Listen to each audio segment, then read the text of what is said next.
This is how a ramen brand reached over 1 out.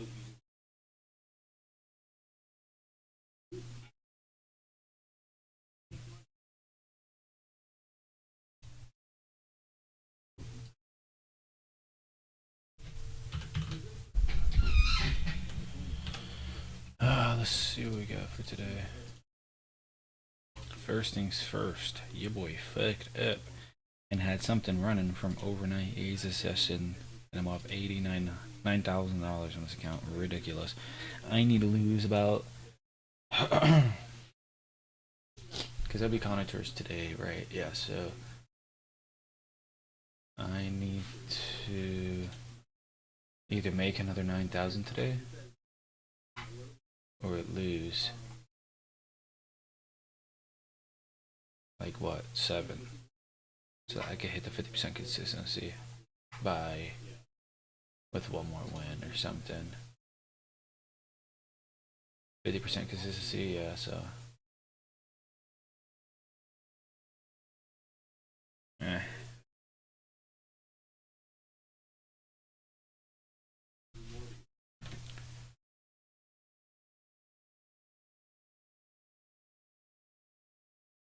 we'll focus on this account first.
The thing is, how much can I risk? I think it's 2 minis.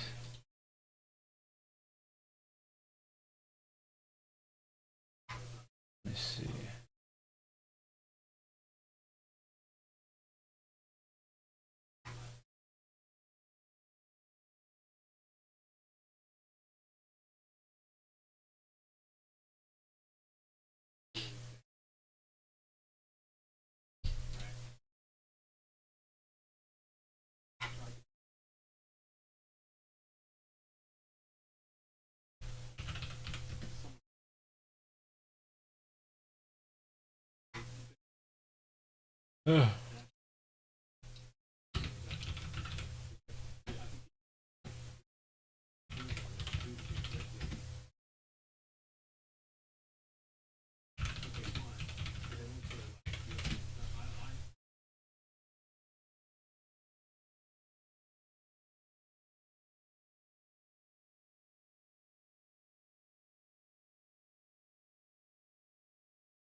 Oh, okay, there is no scaling.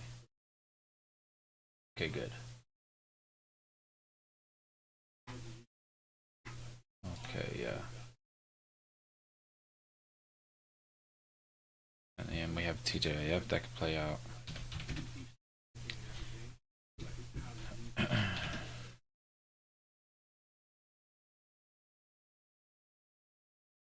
Which would be these levels. We're gonna watch that going. Daily, hourly.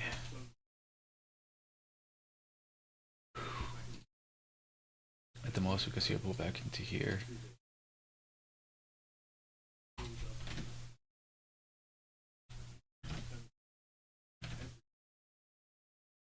But we could still play bullishness. Yes. YM. Let's look at these we have. SMT at highs between them all. Yeah, yes and Y, yes. MNQ. I've worked to new highs. YM hasn't.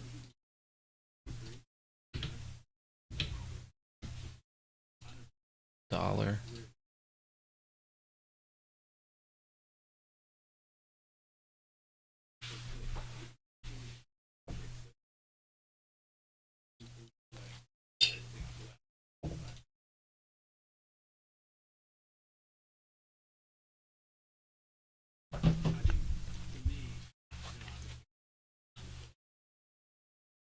Alright, I'm listening to this podcast in the background. We'll see.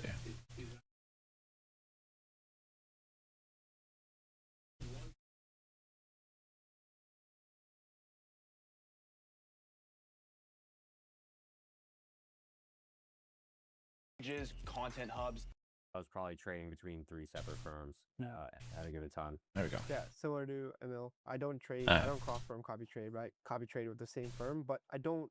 So if I have like 5 different funded accounts across different firms, I'll focus on like 1 or 2 for the day.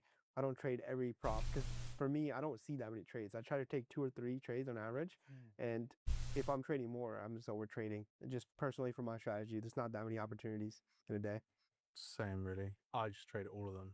I just use Tradeovate. Well, my trade copier uses Tradeovate's risk setting, so I'm just able to pick how much I want to, make on certain accounts on certain days or do whatever.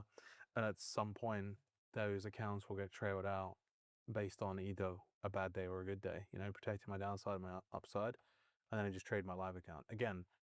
I'm trying to trade a lot less this year. I'm trying to protect like a lot of energy, and I don't want to be logging into 5 different accounts because I don't want to blow them up. But if I blow all of them up for whatever reason, then I had a really bad time in my live account, and like ultimately, I'm trying to compound my gains.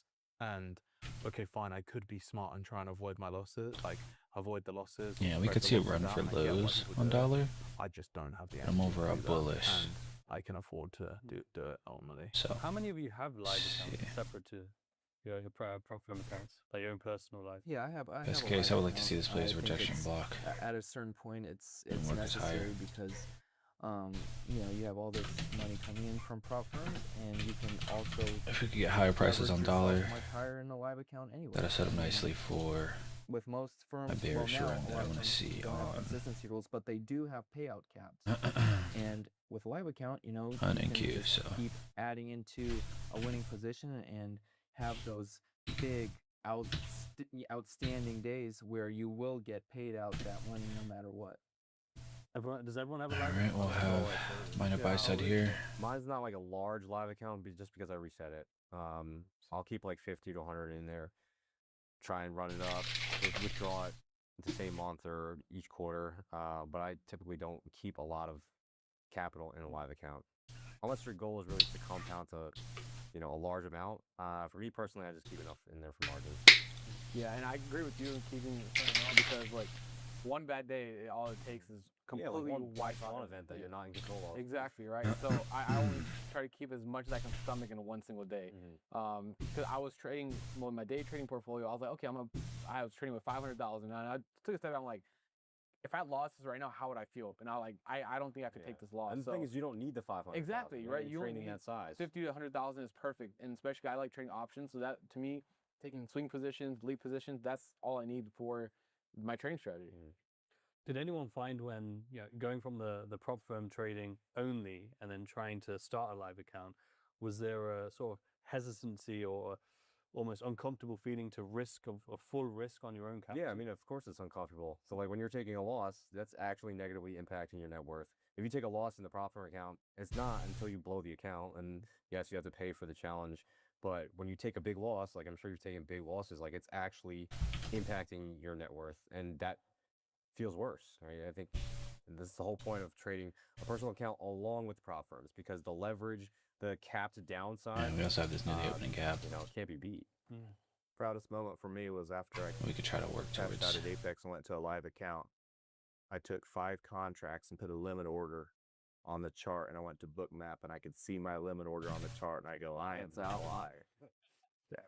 I've done that with TBT because if you have 5 accounts, you have 15 contracts. You're like, oh look, that's me. That's overnight on the book map. 75. Opening range gap. Yeah, I know. 949 is the low. But in terms of, as we've mentioned a few times now, You have a premium gap as well, so the spoil almost. that could give us a reason to drop down into this How do you busy. go about sort of with newer and newer firms coming along? Is there anything in particular that you need to really see before you guys would try something? Because a lot of the time with the newer firms, obviously probably newer traders are the first ones to try them, and a lot of the experienced traders will probably sit back to maybe see certain things before looking to invest their capital in buying a prop challenge. Is there anything in particular you want to see from a firm? For me, it's like if it's too good to be true, it's probably too good to be true, right?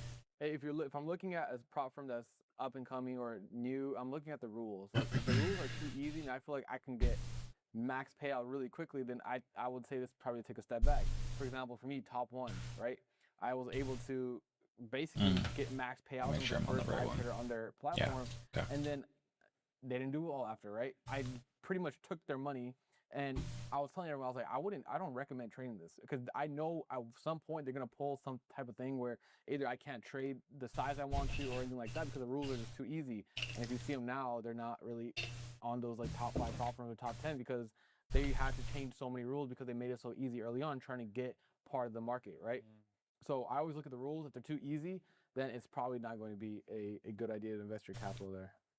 I'll say it like this, using Top One as an example, I actually skipped out on them. I didn't use them, and I regret it because, it was so easy and the money was just flowing in and everybody was getting paid. And here I am thinking it's gonna all fall apart. Well, I just missed out on 30,000-40,000 just because I thought it was gonna fall apart and everybody else was getting paid. So to that point, if it is too good to be true, most of the time it is, but you can still get paid from those firms. Now, now I don't really take on new firms. I just think I have too much on my plate currently where I won't really touch new companies anymore.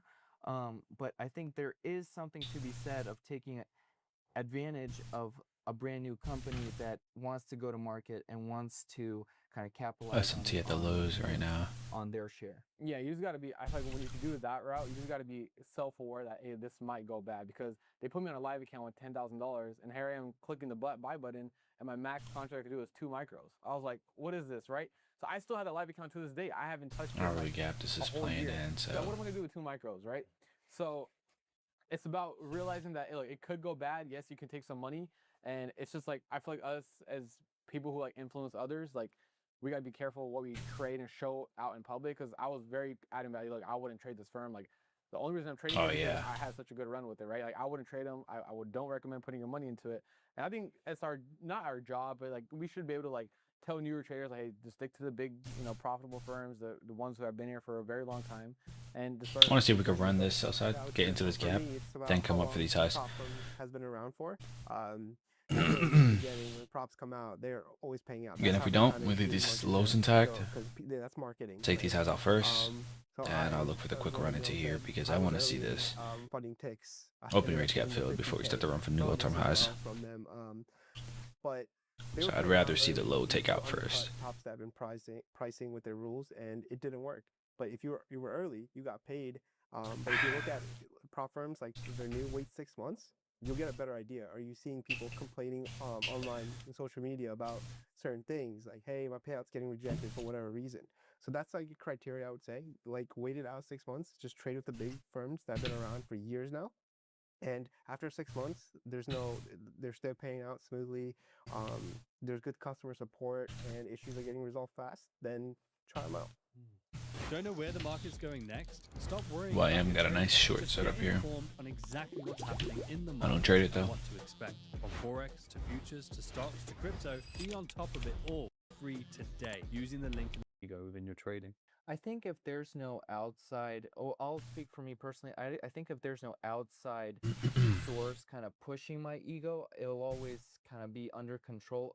For me, the worst performance I've had is when I see other big traders hitting big size, having that big P&L, and me trying to chase that feeling when ultimately I have to just focus on myself and my P&L and my setup. So I don't really focus on other traders anymore. I just try to focus on what I'm doing, and that's about it. For me, I try to remain as humble as We have possible. news Every at time I get 10 over a.m., top, okay. I get steamrolled. And it's interesting because my So manager out in gotta keep Chicago, that in mind. he's a veteran trader, and he had studied a lot of veteran traders, and they had mentioned that some of their biggest wins were when they had marked their confidence level from a rating of 1 to 10, they rated them all a 7. And they found that the trades that they rated a 10 ended up being some of their worst losers. So if you can just understand when you go into a trade, if you're feeling extremely confident in a trade, you're usually probably going to make a mistake. You're probably going to oversize. You're probably going to hold on to the trade for too long. And you're probably going to do something stupid. So for me, I try to remain humble because I've been in the game long enough to know that I've gotten steamrolled when I thought the market was supposed to do something. Yeah, I think leaning on past experiences, kind of how Jade kind of talked about, is like a big thing for me at least. When I'm having a good run and when I'm like, oh, I think I could go for more, I need to be like, okay, am I doing this So out of here's greed or am I London doing this low, out of so like we'll put I that genuinely there. believe like I can push this to a whole new level, right? And that comes from like knowing what I did in the past and those big setbacks that I had, and just going from learning from them. So And here's that's that why I try to keep bullishness my I was ego in talking check. about. And sometimes my ego does come out, right? 'Cause I Like wanna it see the happened when I had run the Apex blow up into before the there. big payout, because I was like, I feel untouchable. Every trade I was hitting was green, green, green, and So that I'd favor the highs. red. So when that happened again, when I Nice was and able tier to here. go back up, I'm like, okay, let me learn from my past experiences. Let me put the Between ego these to the two side, lows. just be grateful for what I have. Like I'm like, this This is a low privilege to be able to and this trade, low. to come out every single S&T day, highs look at taken. the charts, to be able to click buttons and have this as my full-time career. And I was like, I just need to be more grateful about what I have in trading, because everything that I wished for 5 years ago, I'm living it right now. And little things like that really kept me in check for my payout run for Apex, and that's how I think I'm able to kind of balance between ego and having confidence in myself. What do you think, Kim? I've done a lot of work on ego. I had a very successful sales career. I made a lot of money, lost a lot of money, and I've seen the best and the worst of it. Ego is very much a necessity in this world, right? However, there is obviously a really bad side to ego, and I've seen enough, egotistical maniacs It'd be a in good and out of trading absolutely run, but torch their life. And I just, I've learned from that and tried to stay as humble, but also at the same S&T's time, with the highs actually. my ego is my ego, and I have to, keep it in check. I don't want to get rid of it. I want to keep it because it keeps me in rooms and keeps me out of certain rooms, and on good and bad. But ultimately, I think for a lot of people, a lot of things are on the other side of your ego, and you have to kind of, let that S&T at the highs here. diminish in some ways. But I can't, I used to use the term ego death, and I've kind of evolved from that, because if you have no ego, you'll get taken advantage of, both in and outside of trading, right? So I think from a trading perspective, you Something are to not watch better than here. the market. Don't care who you are. At some point, you will lose, and if you continue not respecting it and thinking you're the man, you will have no money left. So, and I respect the market enough to know that I want to be with it, not against it. And if I'm against it, I'll give it a few times. And if I'm out, I'm gonna roll the dice again tomorrow. What do you think, Vince? I just wait for the higher time frames now to hit. There's too much stress in trying to scalp. I never put any of my trades on social media. S&T at these highs. I don't have that to worry about. I don't enter those social contests. And I got burned enough to understand that it's better to wait and catch a runner. And especially when you're trading your own brokerage, you Alright, got I'm willing to control get in over that. there. Why not? Wait for the higher time frame. Now what I have to do is switch and scale into here, winners right? and don't DCA into losers. And that's kind of the mentality I And have. get in for There's many weeks go by, I might take one trade. And my last trade, I don't even know how many I'm supposed to get in here. And that's the type of trading that I'm trying to do now. You feel like that kind of scales back that any sense of ego seeping in? Yes, it does. It does help that from the standpoint that it's a lot more relaxing to manage a position in profit and just kind of wake up every day and look to see where it's at and manage a stop. So Definitely. Yeah, so my past experiences. So when I was in options, I had big wins like on XPX 0 EVs. I had like a $300 Remember dollar. payday. and then within a month, I just gave it all back. We're in 'cause I this was hourly so civvy. overconfident and DCAing into zero DDs, which is crazy. So Right, these leveraging highs those type of experiences has really made me more humble. Be like, could "Hey, start to it's a lot drop of money, in you just dollar. give it back." So you Good, have right? to. But I'm So every bullish. day, like, Our time I frame. come to my So desk we could to trade, come I just have set rules. Like how much overlap I'm gonna this and risk, bridge for rally and gap. what time it's gonna Look to fall fill in in my these plan, highs. and things will work out. In terms of your risk framework that you guys are utilizing on prop firms and eval accounts, Oops. like what does that look like? Oops. And how does Close does that. it differ Oops. much to what you're Okay, doing, cool. firm to firm, or are you using a similar risk framework? I know some people go for, as already mentioned, base hits, for example, while Another others may SMT try and already at up these the risk highs. to get past certain thresholds or milestones. Like, what's the mindset? I want or to see this thesis hold now. around these decisions? I'll go first. So with Apex, obviously I hated the trailing drawdown. So I'm not gonna lie, I sized up pretty heavily, not too heavily. The markets were moving 500, 1,000 points in like a 15-minute so candle. It was right around tariff news. I didn't And notice this. I tried to get that trailing drawdown to So I'll stop as close fast as myself out possible, but once on it a short stopped, loss I on slowed this down. account. Like I had Main the account. vision, Now like let me you go had, back to the that mess this up was gonna take me account. 3 months. I So want to wanted lose one this, survival. so I needed to build up a buffer. By the time I got to my first payout after my consistency rule, I think I had 15K in each account. So I can't. withdrawing Okay. $2,700, I still had $12,500 well, roughly in each account. now I'm to only then up 7 take on it the slow day, and but I gotta manage the drop risk that down to effectively like and slowly 1,500, start scaling up. 2,000.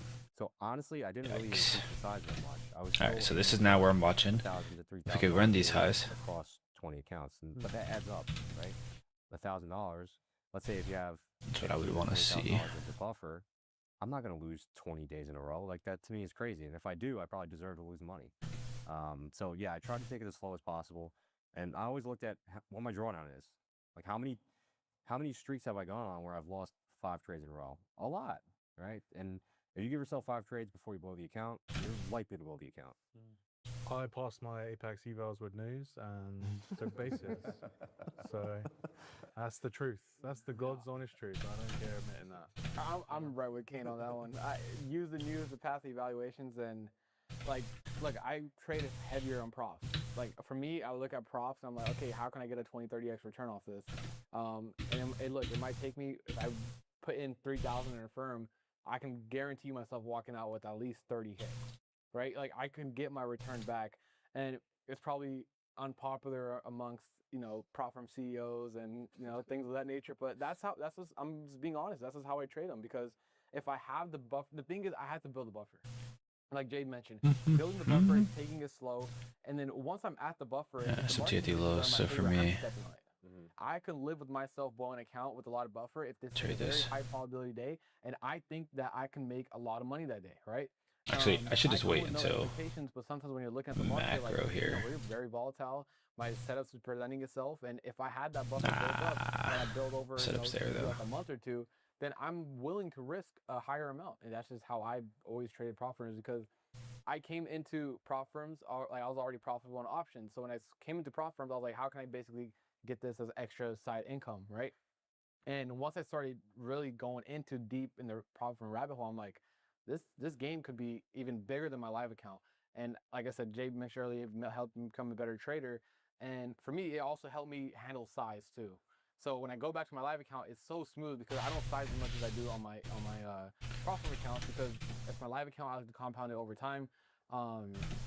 So yeah, I go a little bit heavier, like Kane said. Definitely pass it with. I always pass it with news. But if I had that buffer built, I'm gonna step on it. Just quickly, sorry. I would say though, like now, I'm just trading them in conjunction with my live Okay. account, right? So if I have like, I don't really try and use news Entry or there. anything. Like, I don't look too much into where I can Stop can't right there. pass news or whatever. So for me, it's like if I have a bunch of evaluations, Take profit right I'm at just setting this. them up so that Oh, if hello. they have 50% consistency and I need to make 9 Relative grand, equal I'm setting highs. them up so at 4.5 grand they're taking me out. Like I don't need to worry about that. Next day I just come around, I just wait for the email saying I passed or I failed them. Like that's just like how I kind of roll with Oh it. no, And then once I pass, I just do the same thing. wrong and just account, keep track of man. them at the end of the I gotta day. pay attention. I don't, I know some people like full port evals or do all this stuff. Like again, it's just energy for me. Like I just want to be able to do it in conjunction with something I'm already doing. And Kane brings up a good point. When you're trading, especially any funded account, and you're trading your live brokerage account, it really does set you up well for that transition as you get capped out at prop firms to transition into live brokerage because you do have to trade them differently, right? You have to respect the live brokerage accounts, and if you kind of trade them together, you build that respect over time. Yeah. If I trade a prop firm solo, I just can't respect. I just don't respect it. That's just me being completely honest. Like, I'm with you. I find it really difficult, and I understand that it's a really good vehicle for traders that want to get to that point where they have capital. That'd be the valid But, like, entry. I'm When already you have capital, I already That have I the shoulda got in capital. on. I already, like, if prop disappears All right, now tomorrow, let me I'm lose. still going to trade the futures market. I'm still going to make money. Or I'm win still this gonna one do on that. purpose, I You know, should say. I don't rely on prop. Like, it's great to leverage my money, and it's great to use as a vehicle, for like students or whatever, to say like, hey, this is like a good way of building that emotional tolerance to the market. But for me, it's like now it's a leverage on my existing money. That's all it is. Yeah. What about you, pal? I would say, I would totally agree with that. Prop firms are a great vehicle for expert traders and new traders to really make Okay, I'm tripping, brother. either in conjunction with their live account. To Did I make lose money. enough though on this don't one? trade my live with my props. My I keep them separate just because my live trades are just they're bigger. 5,000 now. And my prop trades are usually capped out at like 2,000 or 3,000 a day. With live, I really try to push that account. If I'm hot on the day, I really try to push it and exponentially increase my size and use, like I said, I pyramid into positions where in prop there's just no point because there's caps on payouts and all that. How about you? Yeah, so for me, for my personal account, I only do options. So I swing options. So it's a different, complete. All right, I'm different trying to lose this style on of trading. purpose, so I'm more please passive drop investment. I'm down. buying like 3-6 month expiration in the money. Because for this one, Most I of the need a. stocks are in the S&P 500 or Nasdaq, so it's kind of like they're moving along with the indexes. And then for day trading, I'm just using props at the moment, and for evals, I kind of size a little more aggressively, and it's because obviously I've made over 2 million, so I have like it's just a write-off at the end of the day. So I start aggressively, and as I build the buffer, I size a little more to pass. So it's a very aggressive way to pass evals as well. Also, if they allow news trading, maybe I'll not all of them, maybe like 5 or 10. I'll try to pass on news. And in the funded stage, I kind of based on if they have consistency or not. For TBT, for example, I wait for a big volatility day or a big range day, and that's when I really push on them because it's daily payouts, and you just scalp, and once you get over the trailing, you can really get to that. I try to do 9.5 because if you do 10, you get auto move to live. So I try to get 2 days in sim and then get moved to live. And then for consistency firms, I just do base hits. Interesting point that you brought up there, Kane, in terms of for beginners, to be able to use challenges and evals. Like, what's the general sentiment over the table, and do you think that's a good path for people who are starting out in trading to be able to, rather than say just going simulated or just paper trading, maybe starting with evals and sort of prop firms? Yeah, I think it's, we're spoiled now. We just are so spoiled. Like, if you were like, up until recently, you went to trade options, you needed like, what, 25K. Trading futures, the margin requirements recently over the last couple of years got super low. But even before that, it was a couple of $1,000s. So like, we're like the current period of time, even just outside of prop, like we're really spoiled as day traders, and especially futures day traders, right? So, and then you add in the fact that you can pay averagely $100 to $200 for an evaluation based on different sizes.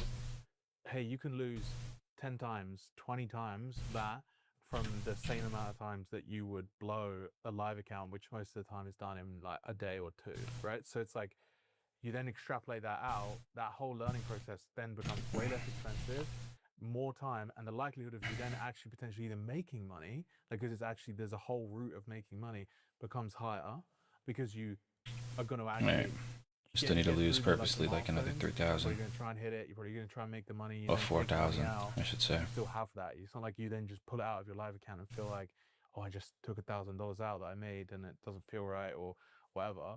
And also, trading, fine. Strategy's great. It's all this thing, but it's like the tolerance to all of the things around trading, the emotions, like, keeping everything in check. That's what will really like Alright, I you want out to see if 50K, during 10 a.m. macro we we've could said run it these all highs. 100 times on 100 different Use episodes. news to Every run us single lower. level we've done. We could all give you a strategy that tells you will make you money over a period of however long. Alright, and You will again, fuck it up if you don't do the things in the we middle. run that you're lower supposed to do, you know, first. that's the reality of it. And the only way you build. Then I want to towards see us that run is by higher. doing the thing. And dollar. Tolerance, like, faster. I don't know. So Friday. It's a first time Friday. trading, It's I had a rough. $5,000 personal account. It But could. they tell It you could. the It could first wait 1 or 2%. to create Maybe TJF it's until like PM. $50 to $100. That's not meaningful money. But You know what I'm for saying? somebody that's new to Like, trading, what's this, they can go Tuesday, in and buy Monday? 150K. Friday. Now all of a sudden they're taking Last week. $500 positions. And all we did was rally. And then Friday we It's did the an same thing. accelerated way Rallied for you to more. get comfortable with size, right? And then pulled back If during you wanna PM. make this a full-time thing, Chopped during unfortunately, last you have to hour, trade so. size. When I was first getting started, $5,000 took me 2 months to save up, on my regular job when I was, just getting an average salary, let's say. It took a long time, but you can get that same level of leverage, if not more, for way less, $150, Sure. right? So yeah, I think it's important that beginners do take advantage of it, because I also don't think that going into a live account, let's say if they have $5,000 to their name, you're probably in a bad position to blow through the $5,000 much faster than if you were to just buy a couple accounts at a time. Do you think there's an element though that people they wouldn't respect, what they're doing? They wouldn't respect the trading that they're doing, kind of just rush through, very early on, trying to just get a big payout or try and make. I mean, I was doing that in my live account. Like, I was doing it with my live account. I think you just have to be patient with the process, and you have to understand, like, if you want to make serious money in this game, it's going to take a long time, no matter which route you take. Yeah, I actually would really like. I hate the statistic of like 95% of prop traders fail. 95% of traders fail, irrelevant of the route to market. Traders just naturally aren't very good at retail traders naturally aren't very good at it. You take prop out of the equation, they still suck, right? So like the truth of the matter is having a route to market that caps your downside at least slows it down massively. Okay, fine. No one actually stops you buying 1,000 evals a day. Like, if you do that, you're an idiot, right? Yeah. But the truth of the matter is like, I can tell you, if you are just like literally gambling evals, having no respect for it, if and when you ever do make it into a live market, however long that may take, those tendencies will be present. And if they creep out one day, you're fucked. Yeah, and so also building on that point, nobody at this table came into trading being an expert at it. I mean, we all had that we all had to walk through the flames. So initially when a trader first starts and he starts with a live account, 99 times out of 100 that live account will be blown. Yeah. I mean, let's be for real. That account will be gone, and losing a regular 9 to 5, 2 months salary really affects your mental. Like, you don't even want to get back into trading at that point. You just think it's a scam and you call it a scam. You think everything in trading related is gambling. Well, props get you kind of into that game with such a lower, capital requirement, and you can still make money. So you're learning and you can still make money. The ultimate hack of trading that everyone's searching for, right? I mean, all right, here comes macro. It was funny because I want to see a run above the highs. Question in a similar way of 95% of all majority of prop traders apparently lose, but to your point, the majority of traders lose. Yeah. Even after all the education, all of the access to traders, the technology rising, prop space improving over time as well.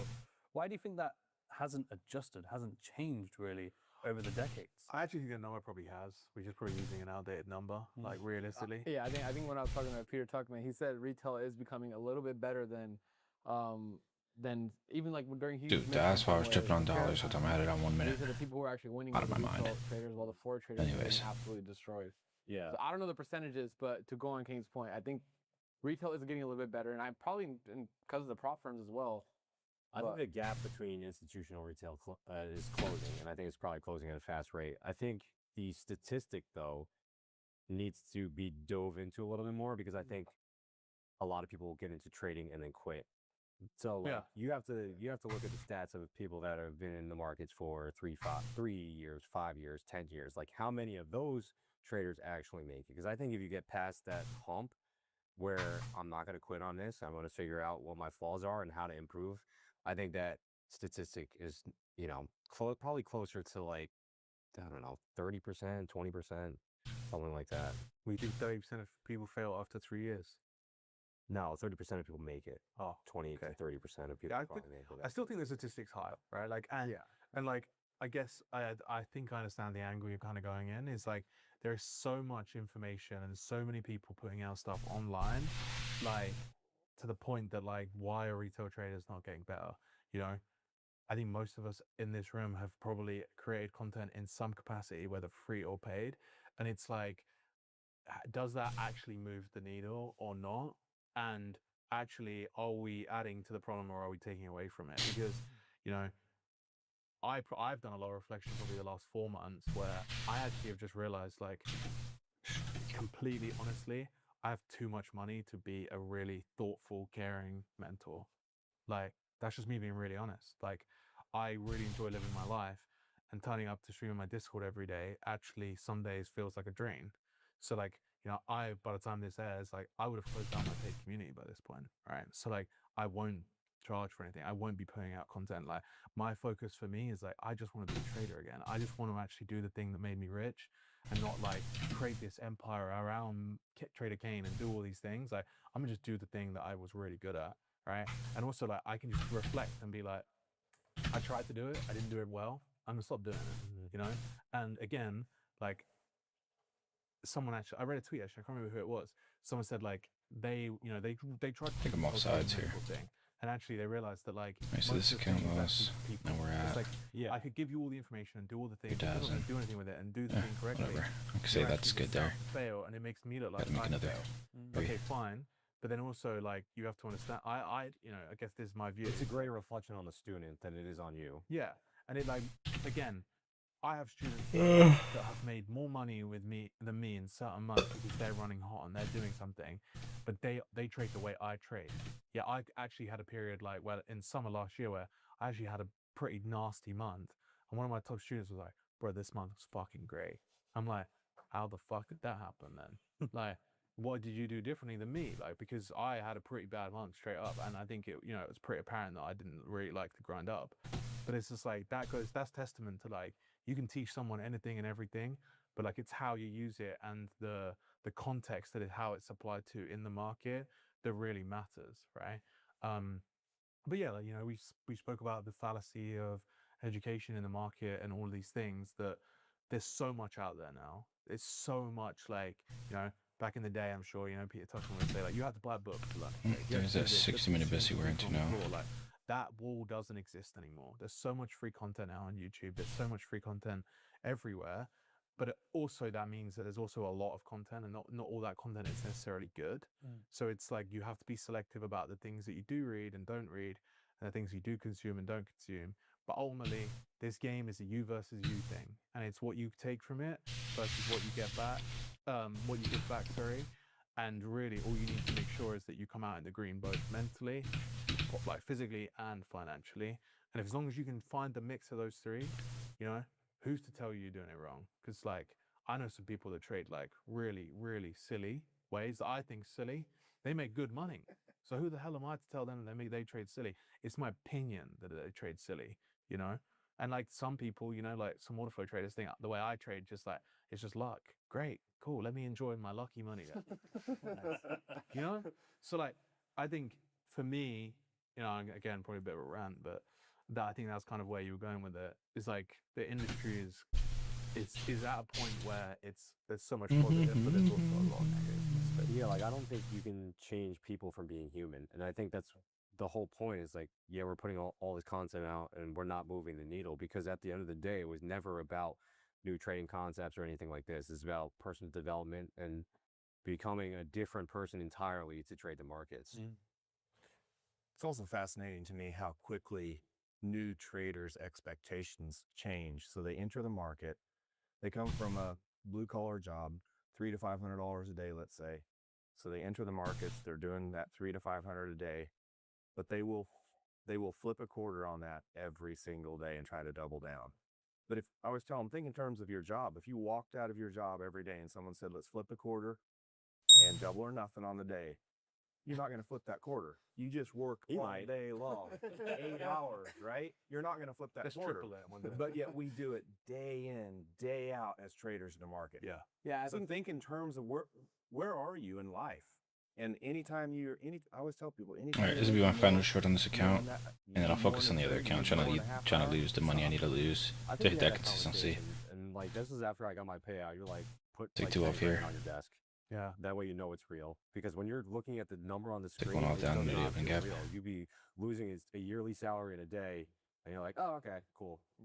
You know, let me go out and get dinner. And it all Yeah, comes every time I back have to a win, I stack up and Yeah, see, love. that feels even weirder to me. It all comes I see the back to physical gap.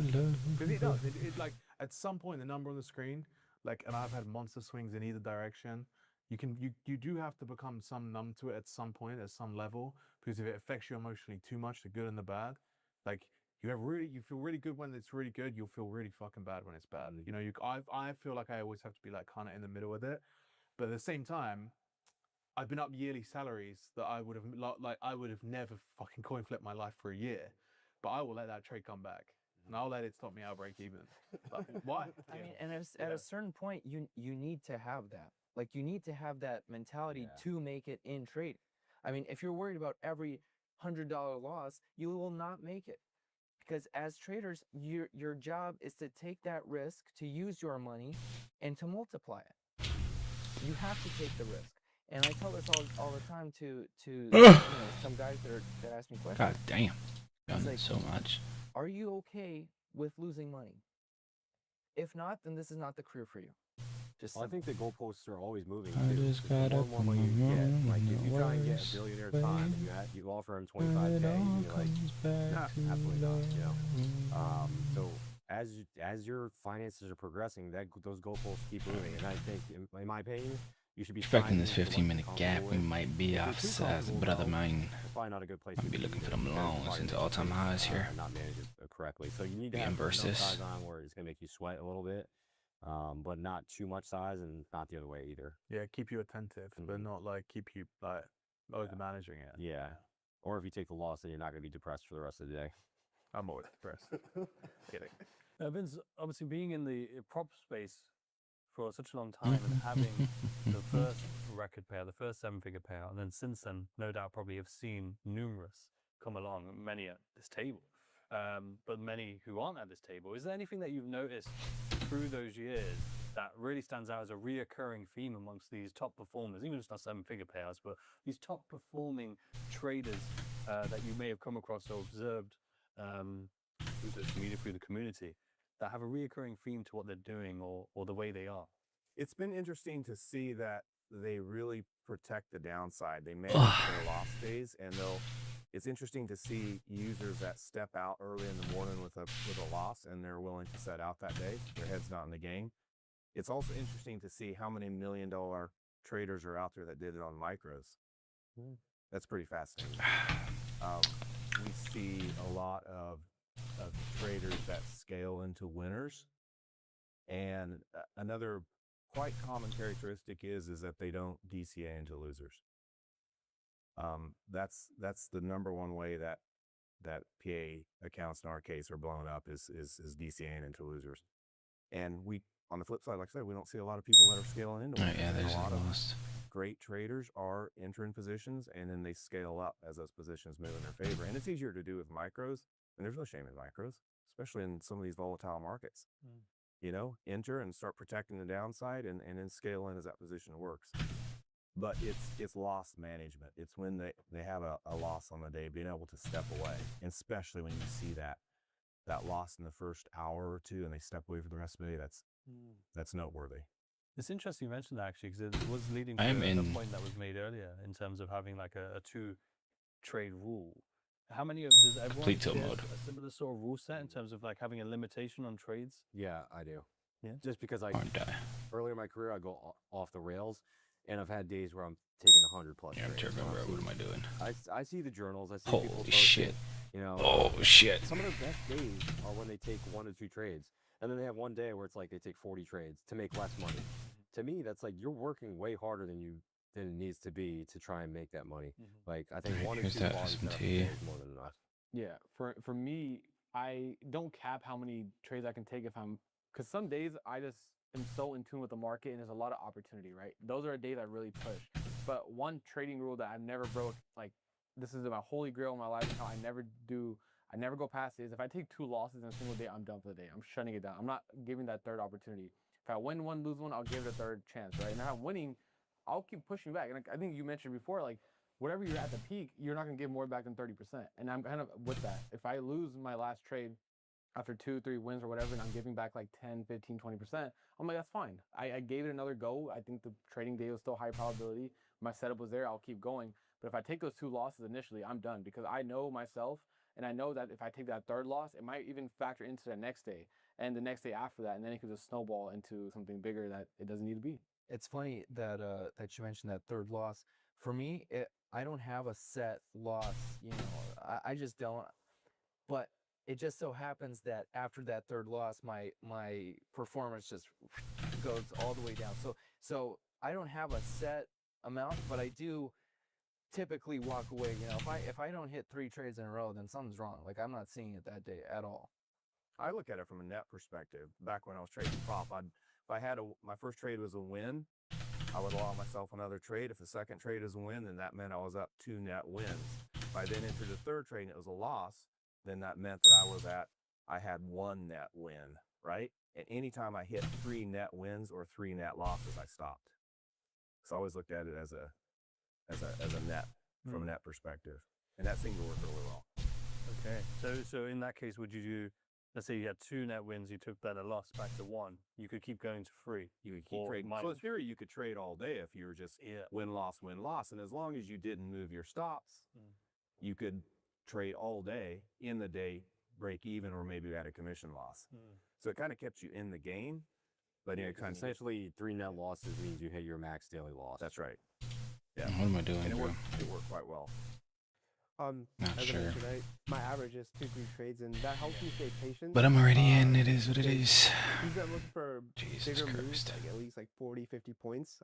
Blew all the profits at Timmy yesterday, huh? Risking like 15 to 20 points.